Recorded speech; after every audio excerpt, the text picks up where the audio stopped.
بولے لوکی تینو کافر کافر آخر تو آہو آہو آ. جب تک فقیر اس کی رضا پہ راضی نہیں ہو جاتا اور ہر حالت کو قبول نہیں کرتا، بلکہ حضرت ماہو تو کہتے ہیں کہ اتنی دیر تک فقیر فقیر نہیں بنتا جب تک وہ روڑی کی شکل میں نہیں ہو جاتا. کوئی گند پھینکے، کوئی کچھ بھی پھینکے، ہر شے قبول کرے. کہا مالک تیری شان ہے، کہیں سے دودھ پلوا رہا ہے، کہیں سے تھپڑ مروا رہا ہے. یہ کہہ کے فقیر آگے گزر گیا. ابھی بازار کے دوسرے کونے پہ نہیں جانے پایا تھا کہ وہ عورت مکان کی چھت پہ چڑھنے لگی، پاؤں پھسلا، سر کے بل گری، دماغ پہ ایسی چوٹ آئی کہ فوراً موت واقع ہو گئی. لوگوں نے کہا فقیر سے بدتمیزی کی گئی، اس نے کوئی بد دعا بولی تھی آسمان کی طرف منہ کر کے، یہ اسی کی بد دعا کا نتیجہ ہے. لوگوں نے فقیر کو پکڑ لیا کہ اتنے فقیر بنے بیٹھے ہو، اتنا حوصلہ بھی نہیں ہے. فقیر تو حوصلے کا نام ہوتا ہے، اور تم جو ہے وہ ایک تھپڑ کے بدلے میں ایک خاتون کی جان لے لی. اس نے کہا واللہ میں نے تو کوئی بد دعا نہیں دی. کہا نہ ہم نے ابھی دیکھا یہ منظر ہوا، یہ واقعہ نقد جو ہے وہ سامنے آ گیا. کہا واللہ میں نے کوئی بد دعا نہیں. لوگوں نے کہا نہیں تیری بد دعا کا نتیجہ ہے. تو جب لوگ ضد کرنے لگے تو اس نے کہا اگر سچ پوچھتے ہو تو یہ یار یاروں کی لڑائی ہے، یہ تو یاروں یاروں کی لڑائی ہے. کہا وہ کیسے؟ کہا دیکھو جب میں گزرا میرے پاؤں سے چھینٹا ہوا، اس عورت کے لباس پہ پڑا، پاس بیٹھ کے اس کے یار کو غصہ آیا، اس نے مجھے مارا تو پھر میرے یار کو بھی غصہ آ گیا. کہا لو اقسم علی اللہ لابرہ، اگر وہ اللہ کے نام پہ قسم ڈال دیں تو اللہ پوری کر دے. ایسے لوگ بھی بہلول بھی اسی قبیلے کا شخص، دجلہ کا کنارہ ہے. اللہ اکبر. ہارون رشید مکان کی چھت پہ ٹہل رہا، اس نے بہلول کو دیکھا، دل میں آیا کہ یاد درویش ملاقات ہی کر. خدام نے کہا بہلول کو میرے پاس حاضر کر. اوپر والوں نے کمان پھینکی، ڈولی پھینکی، نیچے والوں نے بہلول کو پکڑا، اشارہ پا کے اوپر والوں نے ڈولی کھینچ لی. 2 لمحوں کے بعد بہلول بادشاہ کے سامنے. بادشاہ نے کہا بہلول ایک بات تو بتاؤ. کہا پوچھو. کہا خدا تک کیسے پہنچے ہو؟ بہلول نے کہا جیسے تیرے تک پہنچا. علامہ اقبال نے رحمت اللہ تعالی علیہ نے جو مرد کلندر کی نشانیاں بیان کی ہیں نا، ان میں سے ایک نشانی یہ ہے بات میں سادہ و آزادہ، معانی میں دقیق. بہت لمبی گفتگو نہیں ہے، 2 لفظ لیکن من میں اتر جائیں. کہا جیسے تیرے تک پہنچا. اتنی بڑی بات پوچھی تھی 2 لفظوں میں. کہا یہ بات میری سمجھ میں نہیں آئی. کہا بات تو آسان ہے، تیرے موٹے دماغ میں نہ آئے تو میں کیا کروں. خیر سائل کا کہا کہ اچھا بتائیے کیسے، تفصیل چاہتا ہوں. کہا دیکھو بادشاہ میں خود آنا چاہتا تو پہلے عرضی لکھتا، پھر دیوان خانے میں جاتا، وہاں جمع ہوتی، کئی وسائط کے بعد آپ تک پہنچتی، پھر آپ اس پہ دستخط دیتے اگر مرضی ہوتی تو، پھر انہی وسائط سے ہوتی، پھر واپس دیوان خانے میں پہنچتی، پھر مجھے بلایا جاتا، پھر ملاقات کا وقت تعین ہوتا. ملاقات میری آپ سے طے ہو چکی ہوتی. کوئی مہمان آ جاتا، کہتے نہیں آج نہیں ہوگی، تو میں کیا کرتا، میں چاہتا تو مہینے سال لگتے، ملاقات پھر بھی آپ کی مرضی پہ. اور جب آپ نے چاہا ہے تو 2 گھڑیاں بھی نہیں لگی. اور کہا بندہ ساری زندگی بھی گزار دے منزل نہیں ملتی، جب وہ چاہے تو 2 گھڑیاں میں نہیں. اسی لیے عرض کیا گیا اہدنا الصراط المستقیم، مالک تو کرم فرما، دست کرم بڑھا اور مجھے منزل تک پہنچا. مانا کہ محبت کے سفر میں ہر گام پہ 100 مشکل ہے. مانا کہ محبت کے سفر میں ہر گام پہ 100 مشکل ہے، لیکن یہ سفر آسان بھی ہے اگر ساتھ تمہارا ہو جائے. یہ ہے اہدنا الصراط المستقیم.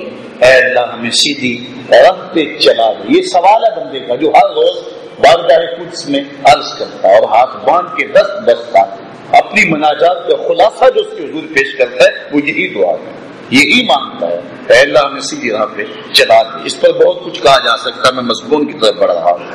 اب عرض کیا ہی تھا کہ جواب بھی آ گیا. ویسے المستقیم کے اندر بھی بہت کچھ ہے.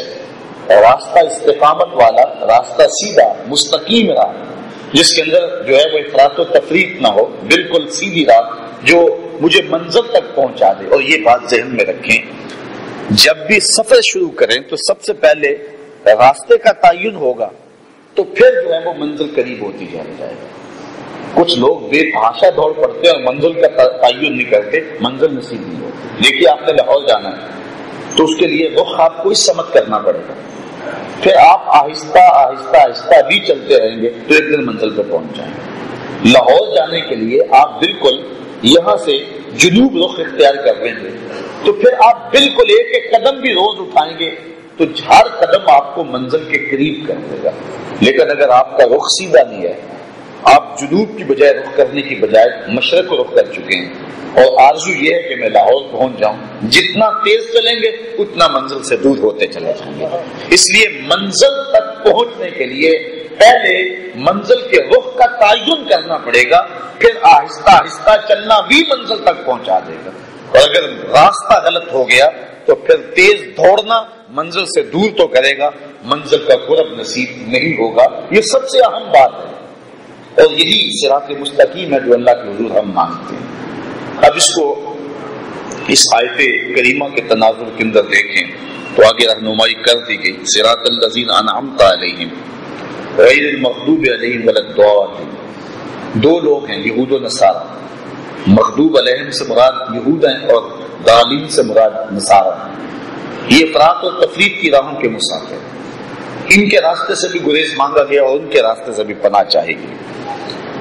اب راستہ جو ہے وہ مستقیم جو اعتدال کرا ہے، اس اعتدال کے راستے پہ چلنے کی طرف رہنمائی ان آیات کے اندر جو دعا کے اندر شامل ہیں اس پہ رہنمائی بھی بندے کے لیے موجود ہے. اس لیے راستہ اگر سیدھا ہو تو پھر منزل نصیب ہو جاتی. آج ہمارا المیہ یہ ہے کہ ہمیں الجھا کے رکھ دیا گیا، ہمیں سمجھ نہیں آ رہی ہے کہ ہم کس راستے پہ چلیں. ایک امت 72-73 گروہوں میں بٹ گئی اور ہر بندہ پریشان ہے، جاؤں تو کدھر جاؤں. تھوڑے لوگ ہیں کہ جو راستے کا تعین رکھتے ہیں پورے یقین اور اذعان کے ساتھ گامزن ہیں، بلکہ بہت سارے لوگ جو ہے وہ تشکیک اور اضطراب کے اندر مبتلا ہیں کہ جاؤں تو کدھر جاؤں. ہر بندہ قرآن کی آیات پڑھ رہا ہے، ہر بندہ حدیث رسول کا نغمہ سنا رہا ہے، ہر بندہ کہہ رہا ہے کہ میں ہی صاحب راستے کا مسافر ہوں اور اسی میرے پیچھے پیچھے آ جاؤ تو میں جنت میں لے جاؤں گا. اور بعض کا لوگ اتنے پریشان ہو جاتے ہیں. لوگ پھر 3 طرح کے ہو گئے. ایک طبقہ ہے وہ ہے جو کہتا ہے کہ میرا کسی سے بھی کوئی تعلق نہیں ہے، سارے جھوٹے، سچا کوئی ہے ہی. ایک طبقہ یہ، حالانکہ یہ غلط ہے، اصول کے برعکس ہے. یہ بعض لوگ اس کو بڑی جو ہے وہ اس بات کو بڑی بہادری سے کہتے ہیں. ایک شخص یہ کہتا ہے لوہا ہے، دوسرا کہتا ہے لکڑی ہے، تو دونوں سچے کیسے ہو سکتے ہیں؟ ایک کا کذب دوسرے کے صدق کو مستلزم ہے، لازم ہے. یہ ہو ہی نہیں سکتا کہ دونوں سچے ہیں. ان میں ایک سچا ہے ایک جھوٹا ہے، دونوں جو ہے وہ جھوٹے نہیں ہو سکتے. اور بات کہتا ہے جی چھوڑو سارے ہی سچے ہیں، اور وہ دلیل کیا دیتے ہیں جی بس جانا تو لاہور میں ہے، کوئی ٹرین پہ جا رہا ہے، کوئی ہوائی جہاز پہ جا رہا ہے، کوئی سڑک پہ جا رہا ہے، کوئی پیدل جا رہا ہے، کوئی بس پہ جا رہا ہے، کوئی کار جا رہا ہے، کار پہ جا رہا ہے. وہ ذرائع اور ہیں. اگر منزل ہے، اگر منزل ہی الگ الگ ہے تو پھر چاہے ٹرین پہ جائے چاہے وہ کسی اور جگہ پہ جائے منزل پہ نہیں پہنچ سکتا ہے. تو دوسرا ایک طبقہ ہے وہ اس طرح کی جو ہے وہ مسالے تلاش کر کے وہ اپنے آپ کو مطمئن کر لیتا ہے کہ جی ٹھیک ہے سارے ٹھیک ہے.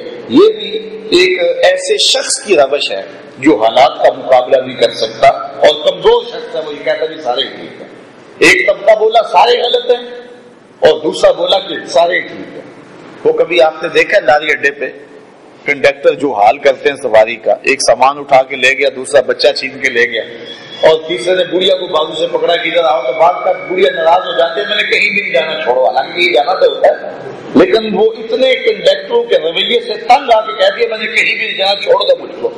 تو اس طرح اتنے فرقہ باز ہیں کہ بندہ پریشان ہے، وہ کہتا ہے کہ سارے غلط ہیں، حالانکہ ایسا نہیں ہے. اور سارے صحیح ہیں ایسا بھی نہیں، یہ نہیں ہو سکتا. حضور علیہ السلام نے ارشاد فرمایا افترق من امتی ثلاثۃ وسبعون فرقہ کلہم فی النار الا واحدہ. حضور نے فرمایا میری امت 73 گروہوں میں بٹ جائے گی، ایک کے علاوہ باقی جہنمی ہوں گے. یہ فرمان رسالت امام صلی اللہ علیہ وسلم تمام کتب حدیث کے اندر آپ دیکھ سکتے ہیں. اس کو آپ دیکھ سکتے ہیں کہ یہ سامنے موجود ہے. اس لیے ہم کو ان اندھیروں کے اندر روشنی تلاش کرنا ہے، ہم نے ان ظلمتوں کے اندر اجالے کا سفر کرنا ہے اور جو صحیح منزل ہے اس کا ہم نے تعین کرنا ہے. تو اس کے بعد اس پر حضور علیہ السلام کا فرمان کتنا واضح ہے، وما انا علیہ واصحاب. حضور علیہ السلام سے جب پوچھا گیا کہ جب کثرت کے ساتھ ترک ہوں گے تو ہم حق کہاں تلاش کریں گے، تو آقا کریم نے فرمایا جس پر میں اور میرے اصحاب ہوں. اللہ اکبر، وہ حق کا راستہ ہو. حضرت امام زین العابدین رضی اللہ تعالی عنہ، حضرت امام حسین رضی اللہ